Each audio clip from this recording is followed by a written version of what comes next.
Dulu Dokter Arif. Waalaikumsalam warahmatullahi wabarakatuh. Sebelum menginjak materi, mungkin Dokter Arif saya bacakan kurikulum vitae dulu nggih Dok? Boleh? Iya Ibu Fatma, silakan. Terima kasih atas waktunya. Pemateri yang selanjutnya adalah kita masuk di materi sesi yang terakhir untuk hari ini. Jadi kita semua sudah pada ngantuk, mungkin nanti Dokter Arif bisa membuat kita jadi bisa lebih bergairah untuk mendengarkan materi dari Siap. Dokter Arif. Terima Ya. kasih. Baik, mohon izin Ibu Fatma nanti untuk lebih bergairah, lebih semangat.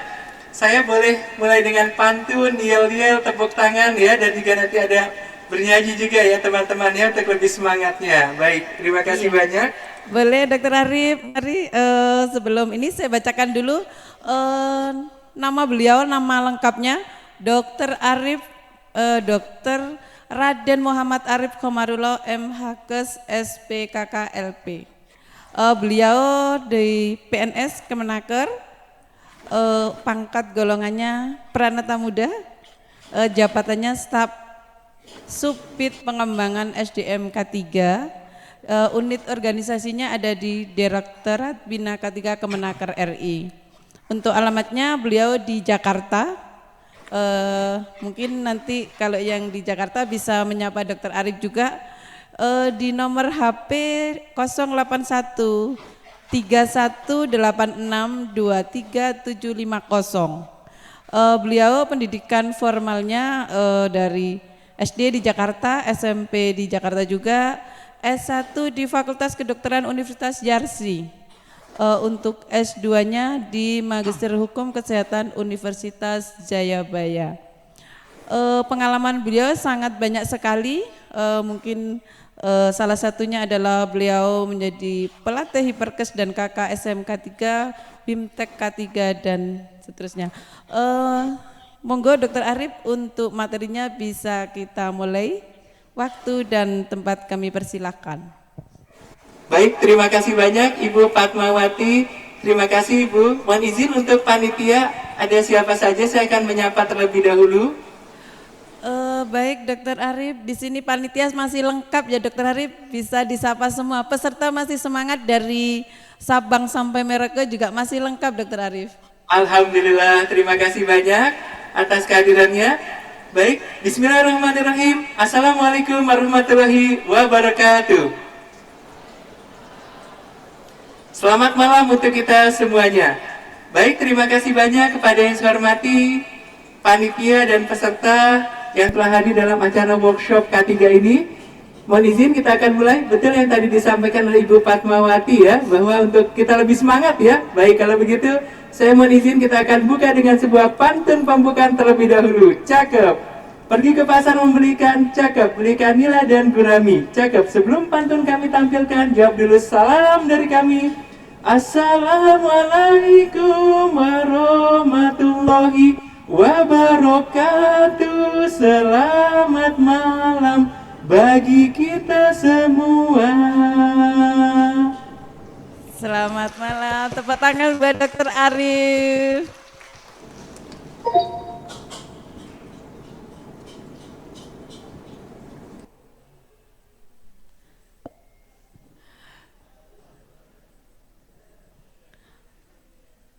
Mungkin untuk pemaparan slide-nya dari kita nggih Dok? Baik, terima kasih banyak, mohon izin ya. Baik, selamat malam. Ke Cikarang makan opak, cakep. Jawabnya salam kurang kompak. Selamat malam semuanya.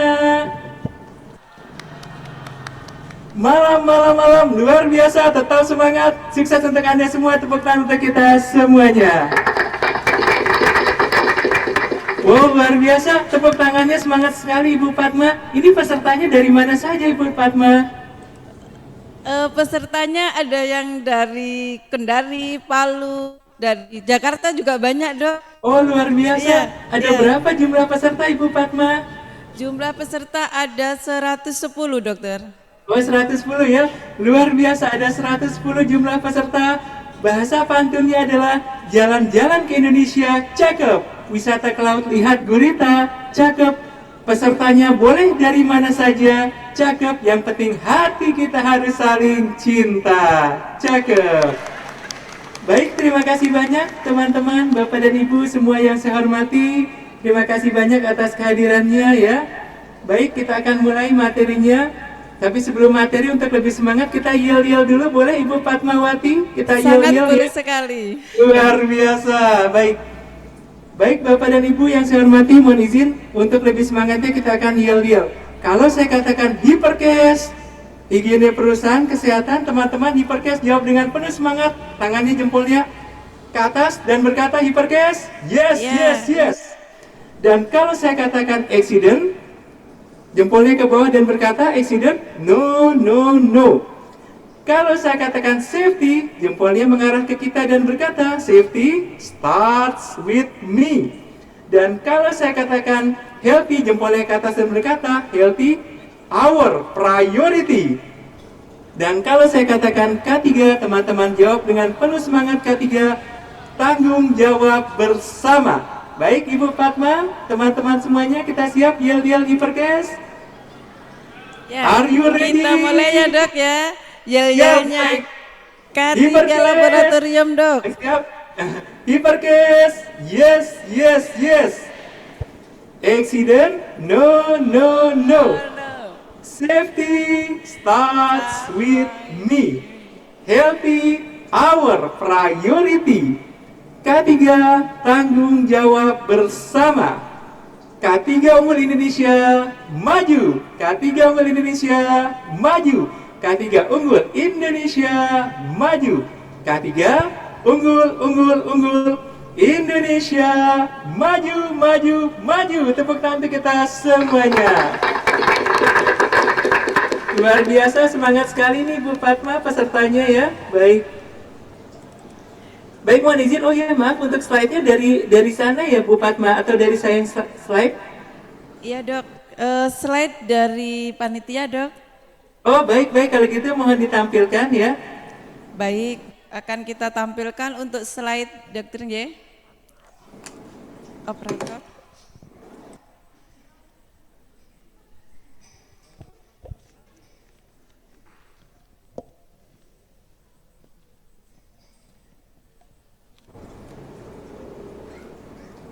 Baik. Operator, apakah sudah siap? Mohon izin Ibu Fatma, kita sampai jam 9 ya. Iya Dok, sampai jam 9. Baik, mohon izin Bapak dan Ibu, tentu kita sudah malam ya. Saya akan insya Allah usahakan tepat waktu. Kita sampai jam 9. Saya mohon izin Ibu Fatma akan saya percepat ya untuk penyampaian materi. Nanti insya Allah jam 9 kurang 10 menit insya Allah sudah selesai. Dan nanti langsung masuk sesi tanya jawab, sehingga nanti insya Allah kita jam 9 tepat bisa sudah selesai. Baik, mohon operator, ya operator mohon dibantu.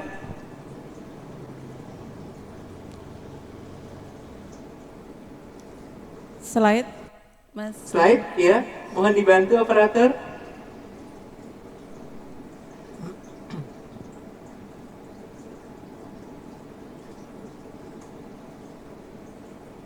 Baik, sambil menunggu operator ya teman-teman, saya mau bertanya dulu ya, pertanyaan yang umum.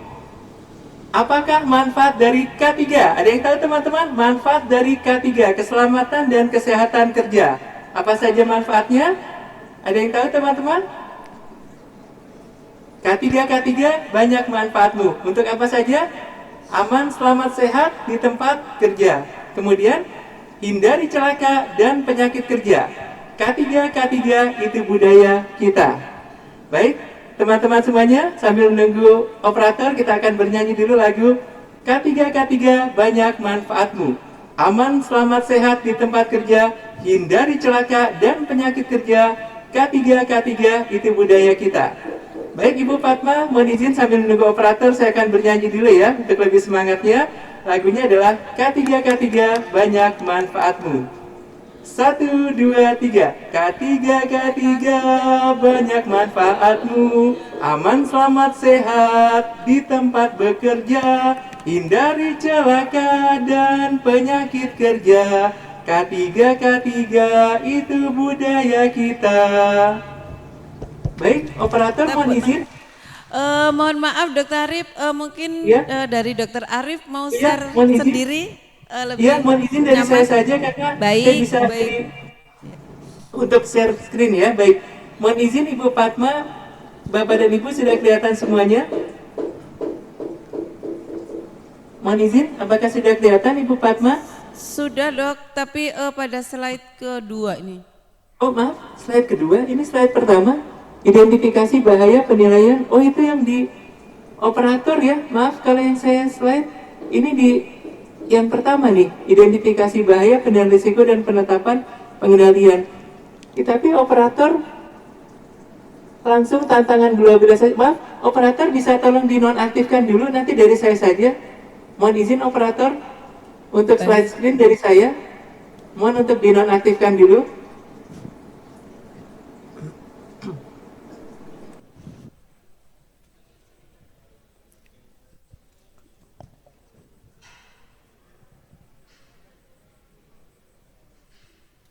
Ibu Fatma, mohon izin Bu Fatma, Sudah? ini saya lihat di operator kok masih Iya, share ini screen. sedang di close Dok. Iya, mohon maaf ya, di close dulu, diganti dengan punya saya saja.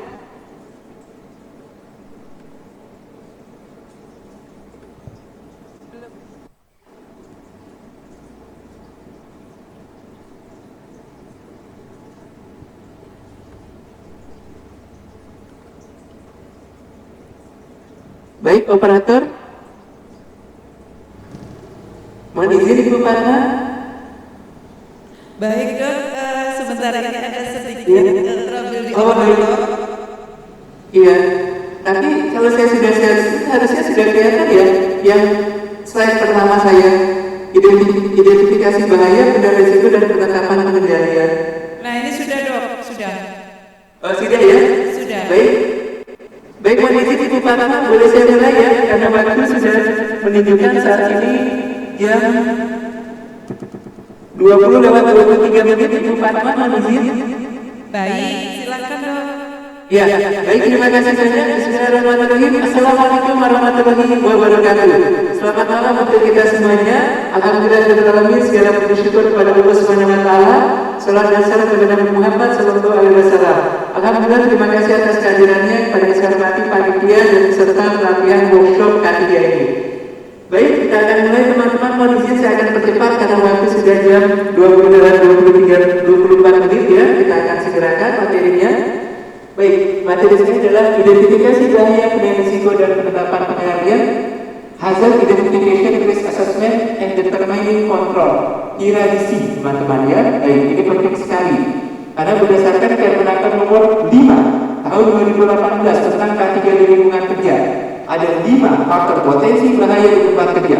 Yang pertama, faktor fisika. Yang kedua, faktor kimia. Yang ketiga, faktor biologi. Yang keempat, faktor ekonomi. Dan yang kelima adalah faktor psikologi kerja. Dan juga ada 5 pengendaliannya. Yang pertama, eliminasi. Yang kedua, substitusi. Yang ketiga, engineering controlling. Yang keempat, administration controlling. Dan yang kelima adalah PPE, personal protective equipment atau alat pelindung diri. Baik, kita akan mulai. Bapak dan Ibu semuanya saya hormati.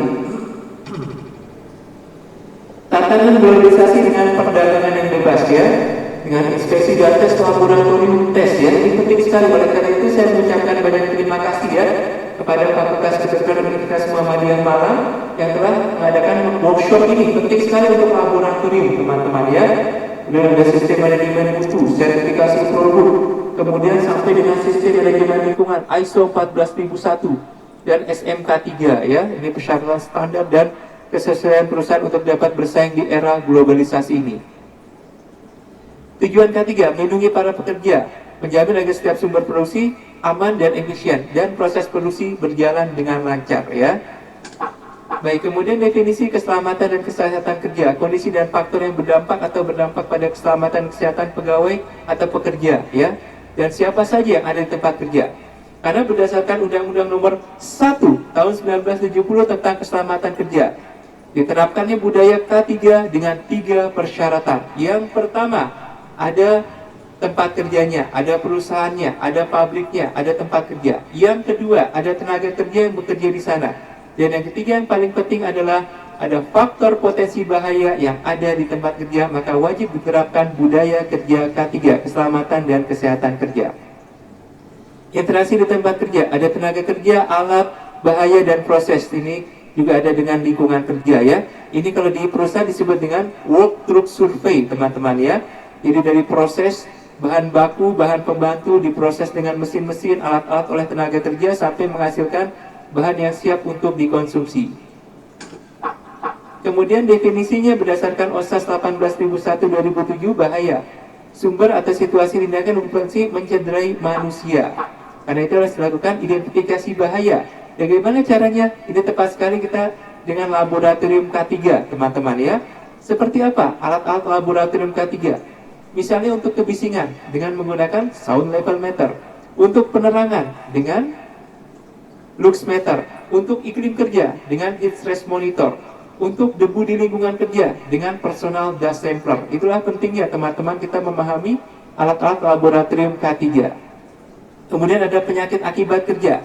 Ini berdasarkan Perpres, Peraturan Presiden Nomor 7 Tahun 2019 tentang penyakit akibat kerja. Yaitu kondisi kelainan fisik atau mental teridentifikasi berasal dari dan atau bertambah buruk karena kegiatan kerja atau situasi yang terkait dengan pekerjaan ya. Dan tentu saja harus melewati 7 step to diagnosis occupational disease atau 7 langkah mendiagnosa penyakit akibat kerja.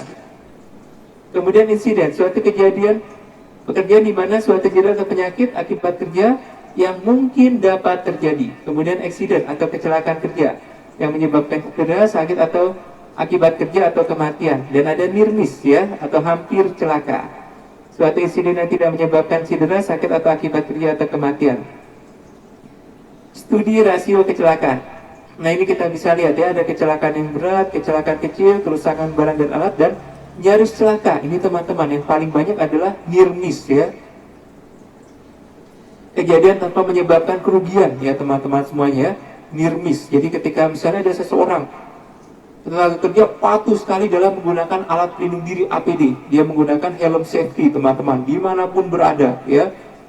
Kemudian ternyata jatuh batu dari atas ya, ada material kena kepalanya, tapi alhamdulillah dia menggunakan helm safety teman-teman ya. Nah ini ya, jadi dia benar-benar menjaga keselamatan dan kesehatan kerja dengan menggunakan alat pelindung diri yang sesuai dengan tempat kerjanya. Teori gunung es teman-teman bisa kita lihat ya, ini adalah biaya kecelakaan sakit asuransi. Yang kelihatan itu biaya pengobatan, kompensasinya, tapi yang tidak kelihatan adalah kerusakan properti dan biaya lainnya yang tidak terasuransi teman-teman ya. Ini yang banyak sekali ya, yang tidak terlihat tapi paling banyak pengeluarannya.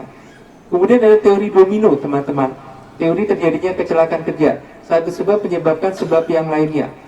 Dari mulai awalnya lemahnya kontrol, tindakan tidak aman, atau unsafe action teman-teman ya, dan kondisi tidak aman ya, unsafe condition. Kemudian terjadi insiden dan terjadilah kecelakaan ya teman-teman ya. Jadi satu sebab menyebabkan sebab yang lainnya. Penyebab dan akibat dari kecelakaan. Nah ini teman-teman ya, ini yang kelihatan dari kita yang seperti ini, penyebab langsungnya. Tapi ternyata yang tidak kelihatan, lemahnya kontrol, program yang tidak sesuai ya teman-teman semuanya. Oleh karena itu harus kita perbaiki dengan adanya SMK 3 ini, Sistem Manajemen Keselamatan dan Kesehatan Kerja. Potensi bahaya di tempat kerja. Nah, ini teman-teman ya, bisa sama, berbeda, dan kecelakaan dengan cedera berat bisa menjadi kematian juga teman-teman ya. Kegiatan perbaikan alat pada ketinggian. Nah ini wajib menggunakan body harness teman-teman ya, atau alat pelindung jatuh. Baik, kemudian kita lihat ini adalah continuous improvement atau perbaikan yang secara terus-menerus teman-teman ya. Dari mulai peningkatan berkelanjutan, kebijakan K3, perencanaan, penerapan, pemeriksaan, tinjauan, manajemen. Istilahnya adalah PDCA, Plan, Do, Check, Action, Evaluation. Plan, perencanaan, do, lakukan. Plan, do, check, periksa kembali. Action, laksanakan. Dan evaluation. Seperti itu terus ya, untuk mencapai continuous improvement atau perbaikan terus-menerus. Identifikasi faktor potensi bahaya, penilaian risiko, dan hierarki pengendalian risiko. Nah ini teman-teman semua, karena hierarki itu harus dari paling atas. Yang pertama, eliminasi, hilangkan faktor penyebab. Yang kedua, substitusi. Yang ketiga, engineering controlling. Yang keempat, administration controlling. Yang kelima adalah PPE, Personal Protective Equipment atau alat pelindung diri. Kemudian kita bisa lihat, ini teman-teman semuanya, komponen dalam berinteraksi ya, antara tenaga kerja, bahan, lingkungan kerja. Komponen dalam interaksi, tenaga kerja, bahan, alat, lingkungan kerja. Identifikasi faktor potensi bahaya, ini tadi teori domino teman-teman ya, potensi bahaya, insiden yang terjadilah kecelakaan. Ini kita lihat ada formulirnya teman-teman. Di sini kita lihat ada nomor, aktivitas, kemudian ada R adalah yang rutin ya, yang dikerjakan setiap hari, setiap saat. Kemudian NR, non rutin. E adalah emergensi, tindakan tanggap darurat. Ada dua tanggap darurat. Tanggap darurat kecelakaan di tempat kerja dan tanggap darurat kebakaran di tempat kerja. Kemudian identifikasi faktor potensi bahaya. Potensi bahaya, penyebab terjadinya, dan dampaknya. Nah, ini ada aktivitasnya teman-teman ya. Yang tadi R adalah rutin, N non-rutin, dan emergensi adalah E. Tahapan kerjanya urutan detail. Bagaimana cara bekerja di semua tempat kerja. Identifikasi faktor potensi bahaya. Tindakan tidak aman atau unsafe action itu dari dalam pribadi manusianya sendiri teman-teman ya. Contohnya adalah tidak memperhatikan SOP kerja. Tidak menggunakan alat pelindung diri walaupun sudah disiapkan oleh perusahaan. Dan ada kondisi yang tidak aman ya, adalah unsafe condition, seperti faktor fisika misalnya. Faktor fisika ada 5. Yang pertama adalah kebisingan, yang kedua getaran, yang ketiga iklim kerja, yang keempat radiasi, yang kelima penerangan ya. Baik, ada juga kondisi tidak aman seperti faktor kimia, debu, uap, gas, bahan kimia. Kemudian ada faktor biologi, virus, bakteri, jamur, protozoa, parasit ya, termasuk juga vektor ya, dari mulai tikus, hama, nyamuk ya, seperti itu. Baik. Kemudian penyebabnya, potensi bahaya tersebut dan dampaknya kepada manusia. Potensi bahaya, tindakan yang tidak aman. Tidak mematikan komputer saat pulang. Nah, ini teman-teman ya. Apalagi kita mengetahui waktu weekend ya, jadi Jumatnya lupa mematikan komputer dan ternyata kabelnya tersebut tipis ya teman-teman ya. Jadi jika tidak ada orang, kabelnya panas, terjadilah korsleting listrik ya. Bisa menyebabkan terjadinya kebakaran.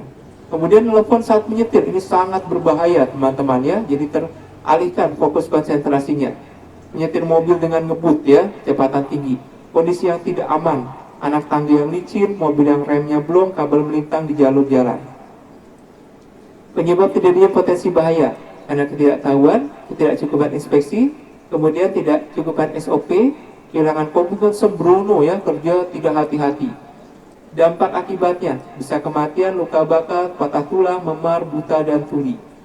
Penilaian resiko, nah ini teman-teman bisa kita lihat di tabelnya. Kendali yang ada, tingkat resiko awal, dan kategori risikonya. Bagaimana, apakah ringan, sedang, atau berat tingkatan resikonya, dan bagaimana pengendaliannya. Penilaian risiko, identifikasi faktor potensi bahaya, kemungkinan terjadi dan bagaimana keparahannya. Ya, jadi ada 2 yang harus kita ukur di sini. Yang pertama adalah frequency rate, angka terjadinya kecelakaan kerja, kemungkinan terjadi risiko. Yang kedua adalah severity rate ya, tingkat keparahan apabila terjadi kecelakaan kerja. Kemudian kita definisi, risiko adalah kombinasi dan kemungkinan terjadi suatu kejadian berbahaya atau paparan dengan keparahan suatu cedera atau penyakit akibat kerja yang disebabkan oleh kejadian atau paparan tersebut. Penilaian risiko, nah ini teman-teman ya, memperhatikan kecukupan pengendalian yang dapat diterima telah diturunkan sampai ke tingkat yang dapat ditolerir oleh organisasi. Kendali yang ada dan berfungsi ya, kita lihat untuk mengurangi, menghilangkan potensi faktor potensi bahaya dan keparahan korban jika terjadi kecelakaan. Kemudian contoh kendali yang telah ada, adanya pegangan tangga, adanya grip pada anak tangga, peralatan listrik langsung mati ketika kartu dilepas ya. Jadi seperti itu. Jadi seperti di hotel, karena itu ada yang diberikan kartu hotel cuma 1 ya teman-teman ya. Jadi kita, dan ketika mau pakai kartu yang lain untuk aksesnya itu tidak bisa, harus kartu yang memiliki, yang diberikan oleh pihak hotel ya teman-teman ya. Jadi ketika kita mau keluar kamar hotel, kemudian kartunya kita bawa ya, karena kita akan masuk dengan menggunakan kartu tersebut, maka otomatis akan langsung mati ya teman-teman ya. Itu memang untuk safety-nya ya. Tapi kadang-kadang kita minta kartu hotel tambahan ya teman-teman ya, walaupun hanya menginap sendiri ya misalnya ya. Jadi ketika kita keluar AC tetap nyala ya, lampu tetap nyala ya, seperti itu. Sebelum penilaian risiko, menerapkan tingkat keparahan. Kemudian menetapkan kriteria kemungkinan terjadi dan kategori risikonya. Nah, tingkat keparahan ada 5, teman-teman ya. Dari mulai 1 sampai 5. Yang paling tingkat bahayanya tinggi adalah nomor 5, kematian ya. Salah satu pertolongan pertama, first aid. Kedua, perawatan medis. Yang ketiga, serius, rawat inap. 4, cacat. Dan yang kelima adalah kematian. Kemungkinan kejadiannya dari A sampai dengan E, teman-teman ya. A itu jarang sekali, yaitu kurang dari 1 kali per 5 tahun ya teman-teman ya. Ini kita menggunakan standar Australia teman-teman ya, jadi standar internasional. Kemudian kalau jadi ketika disampaikan ya, misalnya Pak, mohon izin Pak mau bertanya untuk terjadinya kecelakaan kerja, misalnya bagaimana dokter? Misalnya begini Pak, terjadi licin lantainya, kemudian ada beberapa orang yang terpeleset, itu kejadiannya bagaimana ya Pak dalam setahun? Wah itu jarang dokter Arif, kami di sini safety-nya tinggi. Oh begitu ya Pak? Iya. Jadi di perusahaan ini ya Pak dokter ya, itu dalam setahun hanya terjadi 2 kali, paling banyak 3 kali. Itu jarang sekali Pak dokter, jarang itu jatuh ya. Itu tidak jarang Pak. Itu selalu terjadi loh. Selalu terjadi Pak dokter. Ini cuma 2 kali Pak dokter, setahun cuma 2 kali. Jarang dong Pak dokter. Kalau sering itu ya sebulan sekali. Nah itu sering. Oh enggak Pak, kita standarnya berbeda ya. Jadi standar yang disebut dengan jarang sekali itu kurang dari 1 kali dalam 5 tahun ya teman-teman. Oh gitu dokter. Iya Pak. Oh, kalau gitu ketat sekali persyaratannya. Betul. Untuk apa teman-teman? Jadi untuk kita tidak memandang enteng suatu kejadian kecelakaan kerja ya. Jadi kalau kita bilang ini selalu terjadi, oh selalu terjadi ya, oh jangan sampai dong selalu terjadi, bahaya ini. Nah seperti itu ya, jadi kita tidak meremehkan teman-teman ya. Tapi kalau dibilang jarang sekali terjadi, jarang sekali, udah biarin aja, yang lain dulu lah. Ini jarang kok kejadiannya. Padahal dia 2 kali dalam setahun ya teman-teman. Kalau di sini kriteria termasuk selalu terjadi. Kemudian nilai dan kategori risiko. Nah ini teman-teman bisa kita lihat ya. Nah ini kita bisa lihat antara kejadiannya, frekuensinya dari mulai tidak pernah, sedikit parah, cukup parah, parah dan sangat parah sampai kemudian terjadinya ya teman-teman ya. Bisa kita lihat di sini ya. Yang tadi ada A sampai E, yang paling parah adalah yang E teman-teman ya, yang sampai menyebabkan kematian. Kalau A itu first aid saja ya. Nah itu teman-teman ya. Ini kita lihat di sini. Nah kalau sampai yang ini teman-teman, nah ini ya, yang sampai menyebabkan korban jiwa waktu ketika terjadi kecelakaan, sampai kecelakaannya berat, sampai rawat inap, ini harus segera dikendalikan ya. Nah ini yang abu-abu ini teman-teman ya, seperti itu. Penetapan pengendalian, nah ini teman-teman ya, rencana pengendalian dibuat untuk menghilangkan penyebab potensi bahaya, mengurangi kemungkinan terjadinya kecelakaan, dan mengurangi keparahan korban. Jika kategori risiko termasuk tidak diterima, maka harus dibuat rencana pengendalian risiko sehingga bisa diterima teman-teman ya, diperkecil angka risiko kecelakaan kerjanya. Hierarki pengendalian risiko ada 5 teman-teman ya. Yang pertama eliminasi, hilangkan faktor penyebab. Yang kedua substitusi, diganti dengan yang lainnya. Yang ketiga engineering controlling. Yang keempat administration controlling. Yang kelima adalah PPA. Jadi teman-teman semuanya kita harus sesuai dengan hierarki teman-teman ya.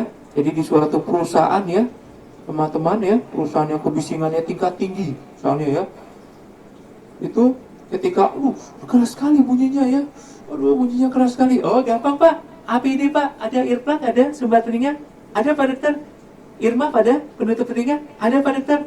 Itu dia, pakai itu, aman kan? Gimana, sudah pakai earplug, Irma? Aman Pak dokter, aman? Oke, silakan kerjakan lagi. Tidak langsung begitu ya teman-teman ya, harus hierarki dari mulai awalnya dulu. Eliminasi, hilangkan penyebabnya. Dari mana ini kebisingannya Pak? Ini Pak dokter, mesin-mesinnya keras sekali. Gimana kalau kita hilangkan? Bagaimana maksudnya? Dicabut stop kontaknya? Oh nggak bisa dong Pak dokter, kita nggak bisa kerja. Ini kita mengandalkan mesin-mesin ini. Oh begitu, baik-baik kalau begitu. Kemudian yang kedua substitusi, diganti. Pak, ini mesinnya sudah lama ya Pak? Oh ini mesinnya sudah tua Pak dokter. Sudah zaman dulu Pak dokter, zaman Belanda sudah ada, umurnya sudah tua. Oh begitu, tapi kok belum diganti? Oh ini masih awet Pak Dokter. Tapi suaranya keras sekali Pak. Aduh Pak, suaranya keras sekali mesinnya Pak. Iya Pak Dokter, jadi bagaimana? Bisa nggak diganti saja Pak? Kan sekarang banyak mesin-mesin yang bagus, efisiennya juga tingkat tinggi, dan kebisingannya berkurang. Aduh Pak Dokter, maaf, kondisi perekonomian perusahaan juga sedang kurang baik nih. Tolonglah Pak, usahakan, kasihan Pak, para pekerja Pak. Ganti Pak. Dengan lem biru juga boleh nih Pak. Pakai lem biru? Apa yang di lem biru Pak Dokter? Mesinnya di lem biru? Bukan Pak, maksudnya lempar beli yang baru. Lempar beli yang baru? Iya Pak Dokter, kalau ada uangnya, tolonglah Pak, usahakan Pak. Pak manajer usahakan. Boleh Pak Dokter.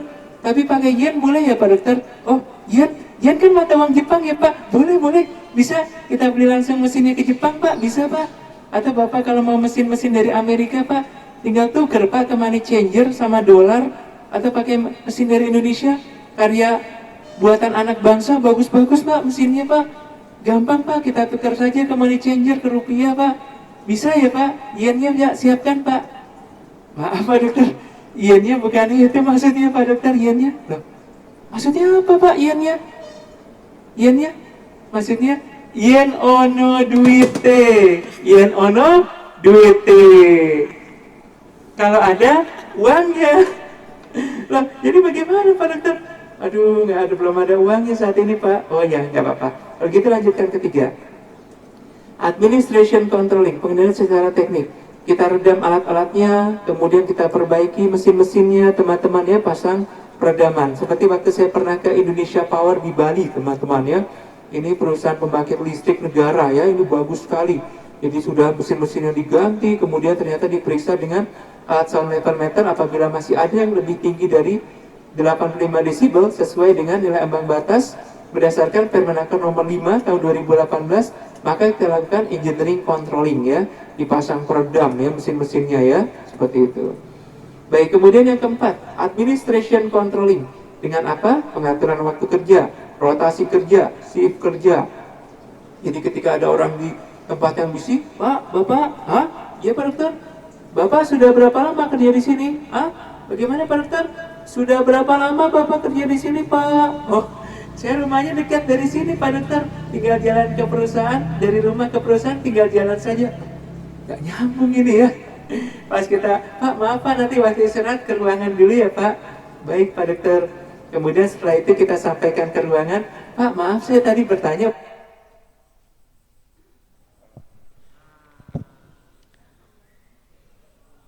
Halo, Dokter Arif? Ya, maaf. Iya, tadi Maaf, terputus. Oh maaf terputus ya. Oh sekarang bagaimana Bu Fatma? Apakah sudah bagus? Sudah jelas Dok.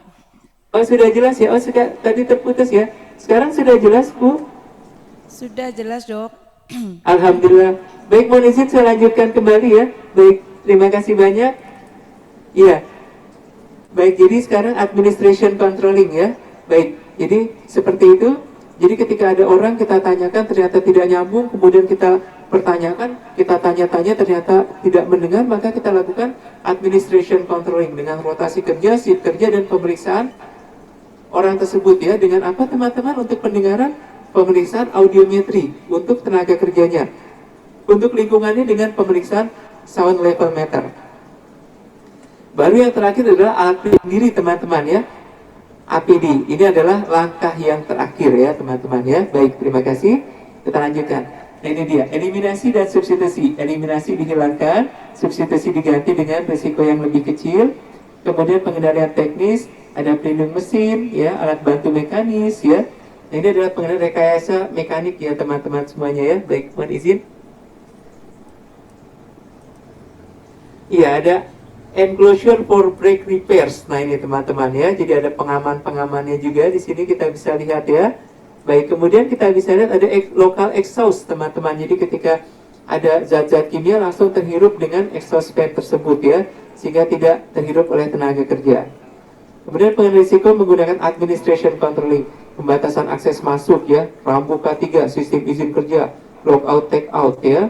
Baik, kemudian kita lihat, nah ini dia teman-teman ya, jadi ketika itu dibuatkan lockout take out. Nah ini teman-teman, do not open valve gitu ya, dengan dibuka ininya, kerannya teman-teman dikunci setiap kali keluar ya. Kemudian contoh perusahaan ya.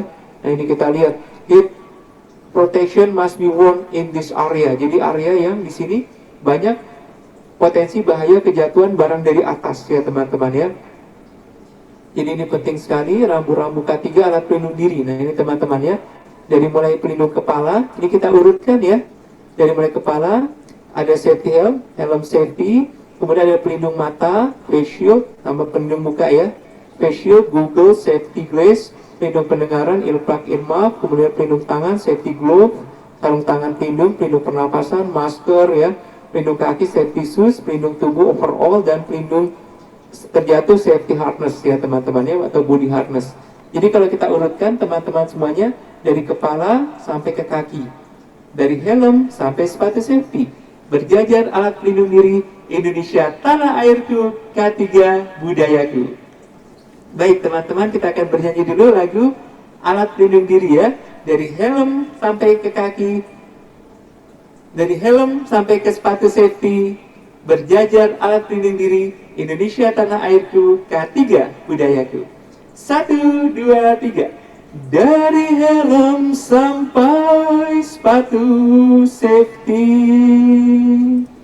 berjajar alat pelindung diri Indonesia tanah airku, K3 budayaku.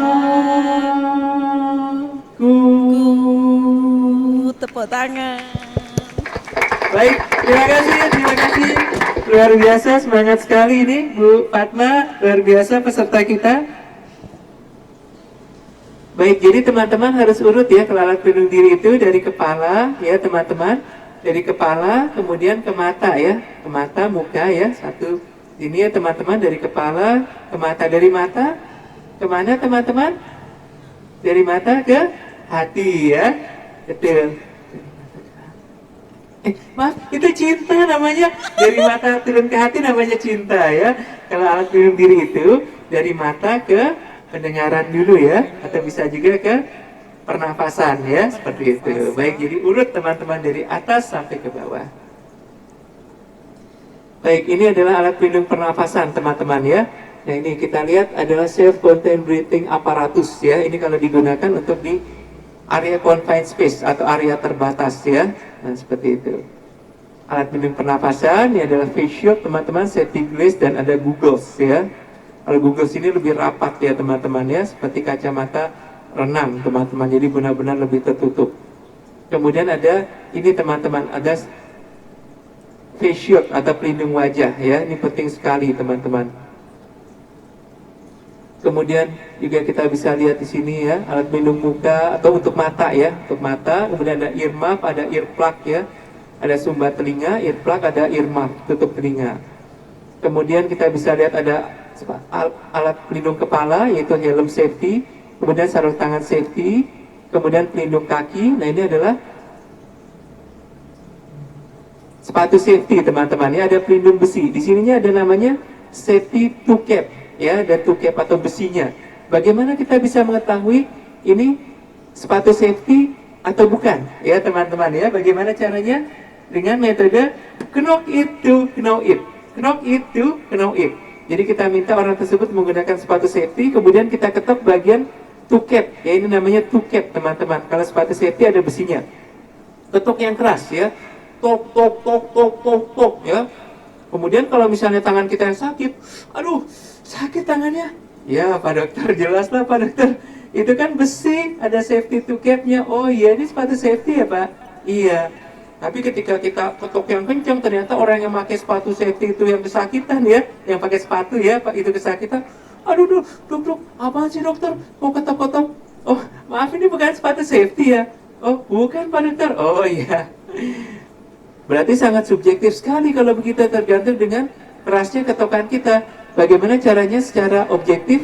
Dengan namanya impact test teman-teman ya. Itu dilakukan di laboratorium untuk mengukur kekuatan dari safety toe cap tersebut ya. Ini pemilihan bentuk pengendalian ya, penyebab potensi bahaya, bagaimana pengendalian efektif, dan tuliskan bentuk pengendaliannya. Kemudian penilaian risikonya, rencana pengendalian, analisa risiko selanjutnya, dan kategori risiko akhirnya. Formulir identifikasi faktor potensi bahaya, ya teman-teman, kita lihat di sini bagaimana aktivitas pekerjaannya. Ini nomornya dan ada jamnya, teman-teman. Kita minta untuk orang tersebut menuliskan, Bapak dan Ibu, apa yang Bapak dan Ibu kerjakan dari mulai pagi sampai dengan sore hari, mulai bekerja sampai selesai. Boleh dituliskan, kemudian di mana saja bekerjaannya, maka kita lakukan walkthrough survei. Kita lihat potensi bahayanya, kemudian penyebabnya, dampaknya, kendalikan yang ada, dan tingkat risiko awal, kemudian rencana pengendaliannya, analisa risiko selanjutnya, ya, seperti itu. Baik, jadi jangan lupa untuk risikonya ada 5, teman-teman, ya. Yang pertama faktor fisika, faktor kimia, faktor biologi, faktor ergonomi, dan faktor psikologi kerja. Kemudian untuk langkah-langkah pengendaliannya juga ada 5. Eliminasi, substitusi, engineering controlling, administration controlling, dan yang kelima adalah PPE, Personal Protective Equipment. Baik Bapak dan Ibu semua yang saya hormati, mohon izin waktu menunjukkan jam 20:52 ya. Baik, selesai materi dari saya, dipersilakan untuk sesi tanya jawab. Dipersilakan Ibu Fatmawati, SPD, dipersilakan. Terima kasih atas materinya yang luar biasa Kepada di Bapak malam dan hari Ibu ini, peserta Dokter. yang saya hormati untuk bertanya, dipersilakan. Baik, mungkin ada pertanyaan dari peserta, mungkin dari saya lihat dari sayap sebelah. Baik, Ibu kanan saya Fatmawati, terlebih SPD, dahulu. mohon dibantu pertanyaannya, peserta, silakan. Oh baik, dari ada peserta yang bertanya, Dokter. Baik, Silakan. Assalamualaikum warahmatullahi wabarakatuh. Waalaikumsalam. Selamat malam Dokter Arif. Ada yang mau bertanya? Halo, Dokter Arif, sudah nyambung, Dokter Silakan Arif? Bapak dan Ibu yang saya hormati semuanya untuk bertanya. Mohon dibantu panitia. Iya, Dokter Arif sudah dengar suara saya? Halo? Ibu Fatmawati SPD, mohon izin. Iya, baik Dokter. Dokter sudah Panitia, mendengarkan mohon suara izin. saya?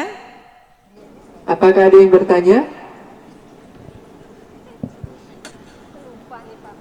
Silakan. Dokter Arif? Iya, Dokter Arif?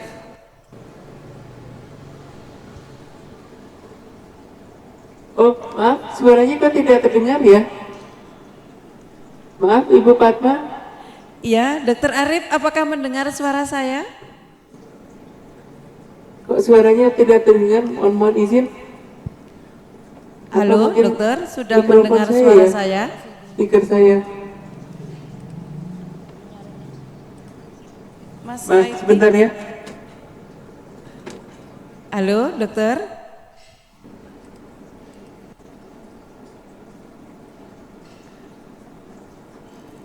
Mungkin Dokter Arif Ya. ada kendala Baik. jaringan, mungkin Alhamdulillah, sebentar. sudah terdengar Ibu Fatma? Sudah terdengar?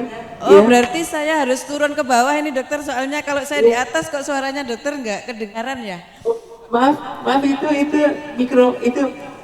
mikrofon saya. Oh, bukan speaker saya, tadi ada kendala. Mohon izin Ibu Fatma coba di atas dulu. Kalau terdengar, baik. ya, tadi mikrofon itu speaker saya ada terkendala teknis. Baik, silakan. Baik, ada satu pertanyaan terlebih dahulu, Dokter. Bisa Iya, untuk silakan. bertanya? Silakan, monggo. Assalamualaikum warahmatullahi wabarakatuh. Selamat malam. Waalaikumsalam warahmatullahi wabarakatuh. Selamat malam Dokter Arif. Iya, selamat malam. Izinkan saya Iswianti Novita dari Poltekkes Kemenkes Banjarmasin. Ada dua hal yang ingin saya tanyakan. Silakan. Satu, dari pengendalian resiko, kalau kita membuat SOP itu masuk ke, apakah masuk di pengendalian teknik atau di pengendalian administratif? Itu satu. Yang kedua, saya tuh kadang bingung Dok, di dalam K3 itu ada simbol, ada tanda, ada rambu. Kapan kita menggunakan istilah-istilah tersebut? Terima kasih Dok. Assalamualaikum warahmatullahi wabarakatuh. Waalaikumsalam warahmatullahi wabarakatuh. Waalaikumsalam warahmatullahi wabarakatuh. Baik, terima kasih banyak. Ini pertanyaannya bagus sekali. Mohon izin dari Banjarmasin. Dengan siapa maaf tadi? Dengan Bu Ismiati. Ibu Ismiati dari Poltekkes Banjarmasin ya, betul. Baik. Iya dokter, baik. Baik, terima kasih banyak. Bagus sekali pertanyaannya ya, betul sekali. Jadi Ibu Ismi ya, betul sekali. Baik, terima kasih banyak. Jadi pertanyaan yang pertama adalah untuk SOP ya, Standard Operation Procedure, apakah dari secara teknis dan atau secara administrasi? Betul. Jadi kalau Standard Operation Procedure untuk pengendalian bahaya, kita harus sesuai dengan hierarki ya. Kalau hierarki itu dari mulai eliminasi. Jadi harus dari atas ya. Baik, mohon izin ya, saya akan informasikan kembali. Jadi untuk hierarki pengendalian bahaya itu yang pertama eliminasi, hilangkan faktor penyebab. Yang kedua substitusi, ganti dengan yang tidak berbahaya. Yang ketiga engineering controlling ya. Jadi yang pertama adalah ya, maksudnya yang ketiga adalah pengendalian teknik atau rekayasa teknik, baru administration controlling. Dan yang kelima adalah alat pelindung diri ya, betul sekali. Kemudian tadi bertanya juga mengenai rambu ya teman-teman semuanya, kemudian simbol dan juga tanda ya. Nah ini yang termasuk dalam administration controlling ya, betul sekali. Jadi kalau ada rambu-rambu K3 ya, misalnya ada rambu-rambu K3, hati-hati lantai licin seperti itu ya, area berbahaya, kemudian wajib menggunakan alat pelindung diri ya, seperti itu teman-teman, rambu-rambu K3. Kemudian juga di situ tentu ada simbol-simbolnya K3 juga teman-teman ya. Kalau simbol itu berkaitan dengan misalnya ada zat-zat kimia yang berbahaya, apakah sifatnya seperti korosif ya, mudah berkarat, atau eksplosif, mudah meledak ya, atau kemudian ada sifat-sifatnya radioaktif ya. Nah, itu ada simbol-simbol K3, ataupun misalnya limbah-limbah B3 biohazard teman-teman semuanya ya, betul sekali. Jadi ada tanda-tandanya ya, seperti itu ya, tanda-tanda K3. Misalnya ketika kita naik akses ya teman-teman, tanda-tandanya untuk masuk dan keluarnya, kemudian leg out, take out ya teman-teman, loto. Nah ini juga bisa ada tanda-tandanya bahwa ini sudah dikunci teman-teman semuanya, dan harus menggunakan orang yang kompeten. Jadi tidak bisa sembarang orang yang bekerja dengan ini ya teman-teman. Tandanya adalah ini adalah area yang berbahaya, tidak boleh orang yang bukan bidangnya melakukan kegiatan di sini ya teman-teman ya. Oleh karena itu dikunci teman-teman ya. Baik, seperti itu Ibu Ismi dari Poltekkes Banjarmasin. Terima kasih banyak, pertanyaannya bagus sekali. Ya, silakan, mungkin ada tanggapan atau ada pertanyaan yang lainnya, dipersilahkan. Terima kasih atas jawabannya Dr. Arief. Ya, Mungkin terima kasih kembali. bagaimana dengan Ibu, sudah puas dengan jawabannya?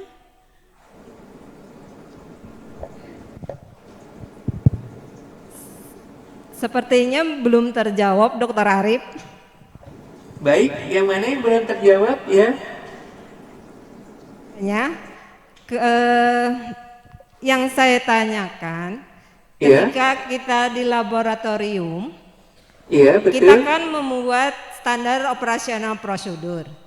Nah Betul. itu dari pengendalian resiko masuk ke tahap mana? Apakah di tahap 3 atau di tahap 4? Kemudian, Oh, di laboratorium ya? betul.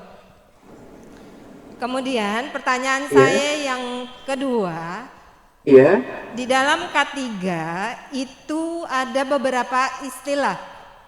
Ada rambu, ada simbol, ada tanda. Kapan kita bisa menggunakan istilah tersebut? Itu Dok. Baik, terima kasih banyak. Jadi pertanyaannya bagus sekali ya. Jadi lebih spesifik lagi ya. Jadi memang kalau untuk standard operation procedure itu harus dari mulai yang pertama, karena itu adalah hierarki.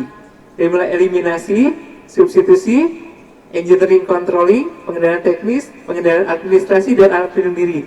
Tetapi kalau kita diminta untuk memilih ya, apakah dari pengendalian teknis dulu atau pengendalian administrasi, maka berdasarkan hierarki pengendalian risiko harus kita mulai dari yang atas dulu, yaitu pengendalian teknik ya. Bagaimana kalau di laboratorium untuk pengendalian teknik ya?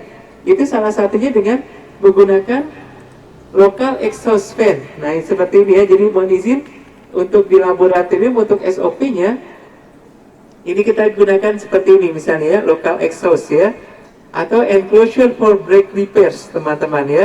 Jadi ini adalah engineering controlling, itu didahulukan. Kemudian baru administration controlling ya, dengan rotasi kerja, kemudian shift kerja, kemudian untuk yang rotasi ini ya teman-teman ya, administration controlling. Nah ini di sini pembatasan akses ya, rambu K3. Baik.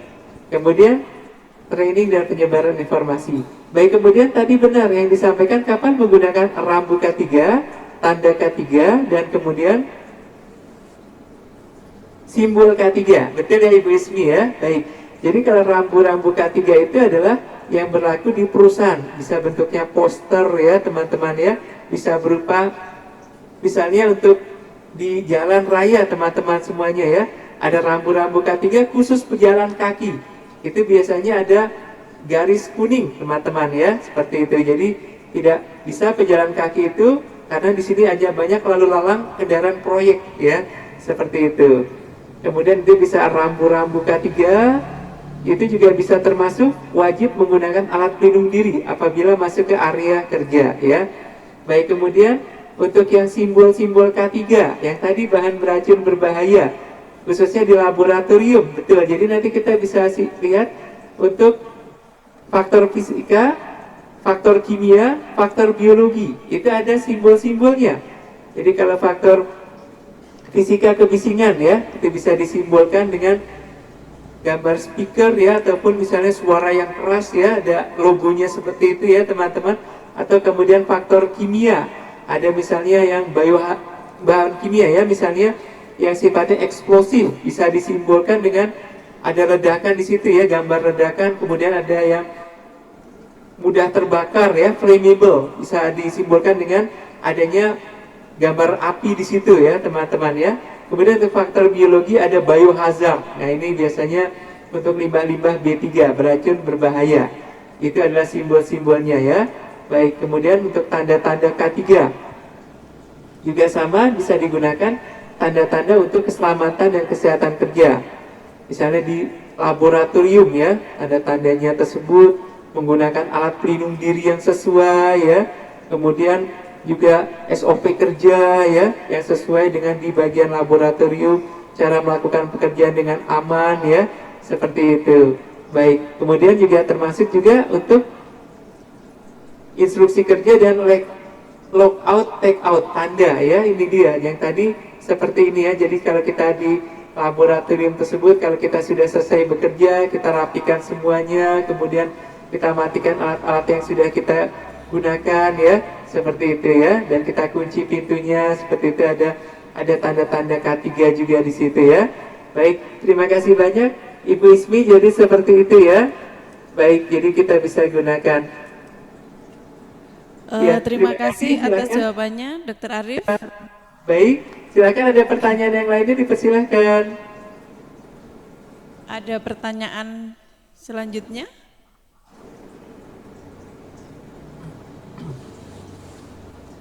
Ya, silakan.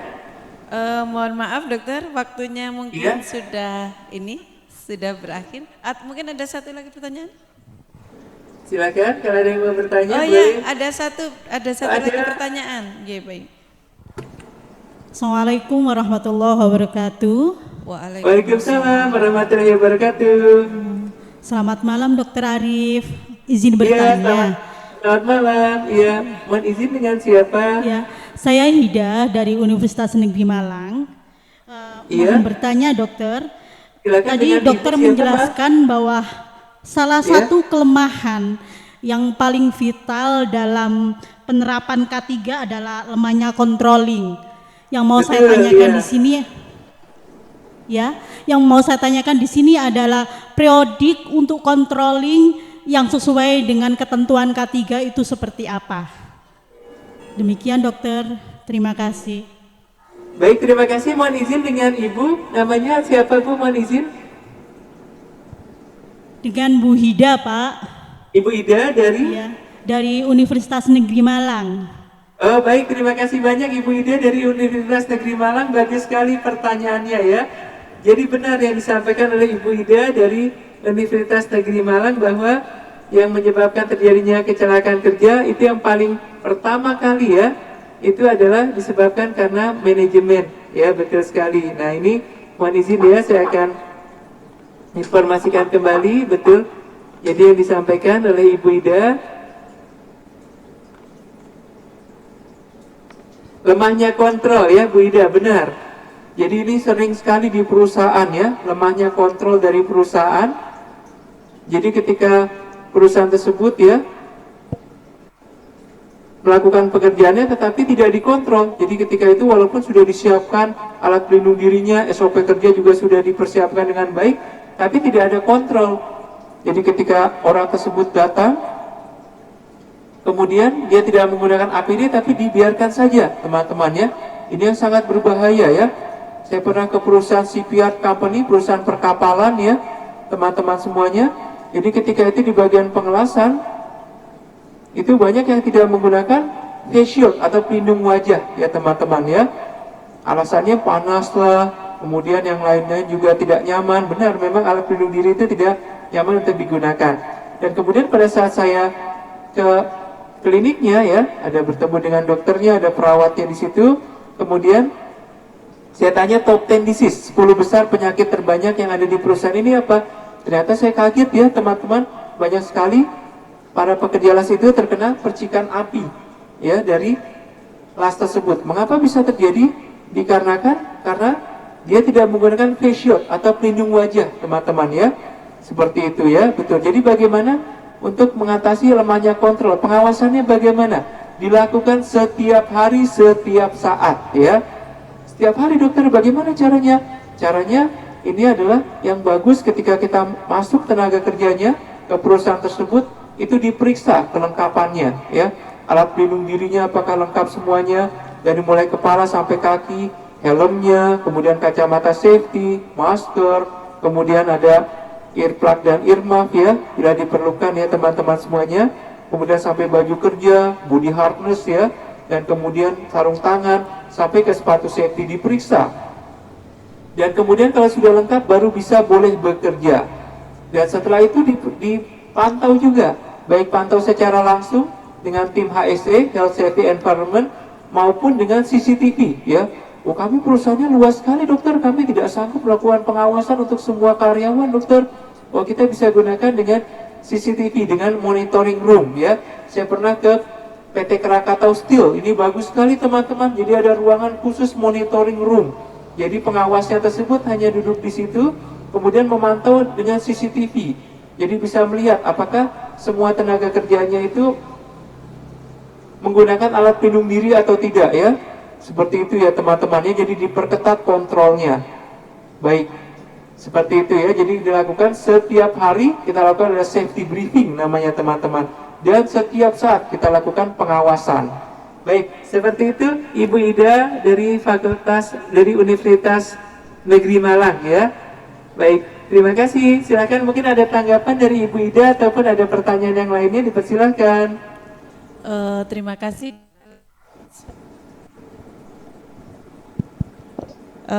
Terima kasih Dr. Arif atas jawabannya. Mungkin ada lagi pertanyaan? Mungkin karena waktunya juga sudah, mata kita sudah lelah ya. Jadi kita perlu untuk rebahan dok. Jadi kita dari pagi, jadi kita perlu rebahan ya. Iya betul-betul. Okay. Baik, kalau sudah tidak ada yang bertanya, saya akan bertanya ya Ibu Fatmawati, mohon izin ya. Nah baik. Saya pertanyaannya adalah Bapak dan Ibu semuanya, di mana kita terapkan budaya kerja K3? Ya, ada yang tahu teman-teman semua di mana kita terapkan budaya kerja K3? Ada yang tahu teman-teman? Betul sekali. Jadi berdasarkan Permenaker nomor 5 tahun 2018 tentang K3 di lingkungan kerja, ada 5 faktor potensi bahaya di tempat kerja: faktor fisika, kimia, biologi, ergonomi, dan psikologi kerja. Berdasarkan Perpres Peraturan Presiden nomor 7 tahun 2019 tentang penyakit akibat kerja, ada 89 penyakit akibat kerja. Dan berdasarkan Undang-Undang Nomor 1 Tahun 1970 tentang Keselamatan Kerja, wajib diberlakukannya K3 dengan 3 persyaratan: ada perusahaan tempat bekerja, ada tenaga kerjanya, dan ada faktor potensi bahaya di tempat kerja. Dan tidak ada aktivitas industri yang bebas dari faktor potensi bahaya di tempat kerja. Oleh karena itu, di mana kita terapkan budaya kerja K3, teman-teman? Di mana? Di mana-mana. Di mana-mana, betul. Kita akhiri dengan sebuah lagu. Mana di mana K3-nya ada, K3-nya ada di mana-mana. Di kantor-kantor ada, di pabrik-pabrik ada, di tempat kerja pasti ada K3. Safety-nya harus oke. Accident-nya no way. K3 itu budaya kita. Oke, kita bernyanyi dulu lagu. Mana di mana K3-nya K3-nya ada di mana-mana. 1, 2, 3. Mana di mana K3-nya ada, K3-nya ada di mana-mana. Di kantor-kantor ada, di pabrik-pabrik ada, di tempat kerja pasti ada K3. Safety-nya harus oke. Accident-nya no way. K3 itu budaya kita.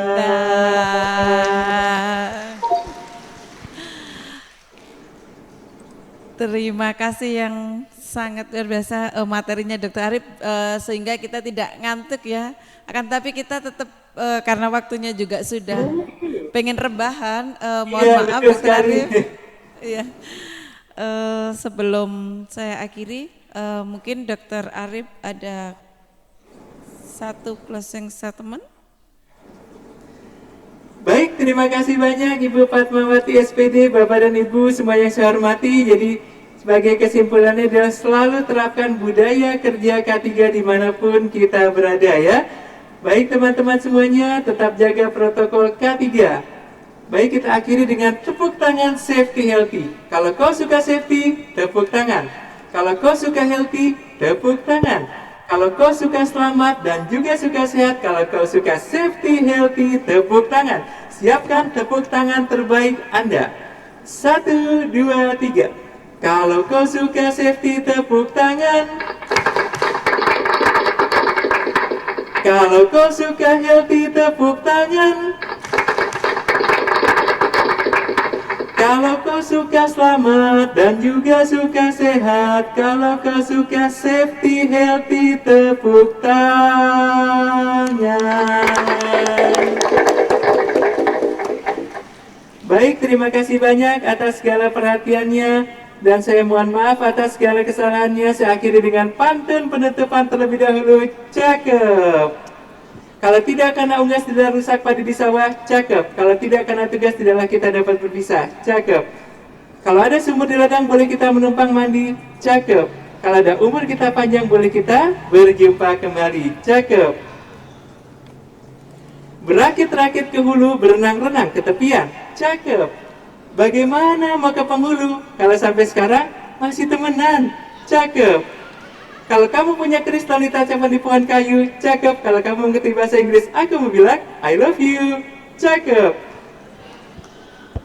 Pergi berendam ke pantai Carita, cakep. Jangan ada dendam di antara kita. Burung irian, burung cendrawasih, cakep. Cukup sekian dan terima kasih. Wabillahi taufiq wal hidayah. Ya, wabillahi taufiq wal hidayah. Wassalamualaikum warahmatullahi wabarakatuh. Selamat malam bagi kita semua. Terima kasih Dr. Arif. Ya, terima kasih. Mohon izin ya Bu Fatma, saya semangat sekali hari ini teman-teman semuanya. Amin. Terima kasih banyak. Ya, mudah-mudahan tidak mengantuk ya dalam saya memberikan materi ya Ibu Fatma ya. Terima kasih Dr. Arif sudah meluangkan waktunya. Mohon maaf kalau ada kurang lebihnya. Ya, saya juga mohon maaf sekali lagi apabila banyak kesalahan ya Bapak dan Ibu semuanya, Ibu Fatmawati, SPD yang Terima saya hormati. kasih. Assalamualaikum. Waalaikumsalam warahmatullahi wabarakatuh. Saya mohon pamit ya Ibu Fatmawati, Bapak dan Terima Ibu kasih. semua. Terima kasih, pamit dulu. Terima kasih. Terima kasih peserta atas dari Dokter Arif yang kita diajak ketawa, jadi kita tidak ngantuk lagi. Waktu sudah selesai dari saya. Saya kembalikan kepada MC. Terima kasih. Assalamualaikum warahmatullahi wabarakatuh. Waalaikumsalam warahmatullahi wabarakatuh. Baik, saya mohon pamit ya semuanya. Mohon maaf apabila ada kesalahan. Wabillahi taufiq wal hidayah. Wassalamualaikum warahmatullahi wabarakatuh. Selamat malam untuk kita semuanya. Terima kasih. Merdeka! Iya, semangat ya. Ya, kita bersyukur ya ada pembicara yang memang membuat kita semakin semangat, kira-kira begitu ya. Mudah-mudahan lah apa yang kita dengar hari ini lebih dari 50%, mudah-mudahan. Tapi biasanya enggak lebih dari 30%. Ya, yang 70 enggak jelas kemana, kira-kira begitu ya. Maka malam ini bisa ditambahi dengan membaca materi yang sudah diberikan. Pengumuman untuk malam hari ini, jadi setelah ini kita akan kembali ke kamar masing-masing. Jangan salah kamar karena sudah dapat kunci masing-masing. Kemudian besok pagi sarapan sudah dimulai jam 6 pagi. Jadi besok masuk ke ruang ini jam 7.15. Jam 7 sudah dibuka absennya. Jadi sampai jam 7:15 kita akan bersama-sama di tempat ini. Dan besok akan bagikan door prize dari para sponsor. Jadi jangan sampai Bapak Ibu ya tidak hadir pada pagi ya.